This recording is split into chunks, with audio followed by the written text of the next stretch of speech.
പാലക്കാട് വാളയാറിൽ രാസലഹരിയുമായി അമ്മയും മകനും പിടിയിൽ. വിൽപ്പനയ്ക്കായി കാറിൽ കൊണ്ടുവരികയായിരുന്ന 10.12 ഗ്രാം MDMA പിടികൂടിയത്. അമ്മയുടെ സുഹൃത്തുക്കളും എക്സൈസിന്റെ പിടിയിലായി. പ്രതികളുടെ കാറിൽ നിന്ന് മയക്കുമരുന്ന് ഉപയോഗിക്കുന്നതിനുള്ള സിറിഞ്ച് അടക്കം എക്സൈസ് സംഘം കണ്ടെടുത്തു. പ്രസാദ് ഉടുമ്പിശ്ശേരി ചേരുന്നു. പ്രസാദ്, രാസലഹരിയുമായി അമ്മയും മകനും പിടിയിലായി എന്ന വാർത്ത ഒരുപക്ഷെ നമ്മുടെ നാട്ടിൽ ആദ്യമായിട്ടായിരിക്കും കേൾക്കുന്നത്.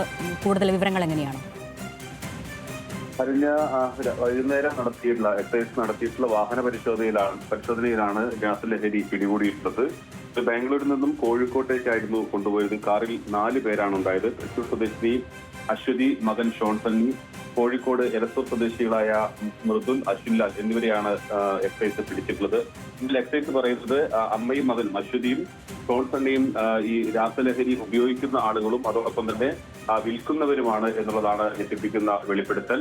ഇവർ വർഷങ്ങളായി തന്നെ ഇത്തരത്തിൽ രാസലഹരി ഉപയോഗിക്കുന്നവരാണ് എന്നുള്ളതാണ് എക്സൈസ് പറയുന്നത്. എന്തായാലും ഇതിൽ ഇപ്പോൾ 4 പേരെയും എക്സൈസ് അറസ്റ്റ് ചെയ്തിട്ടുണ്ട്. കൂടുതൽ അന്വേഷണം നടത്തി വരികയാണ്.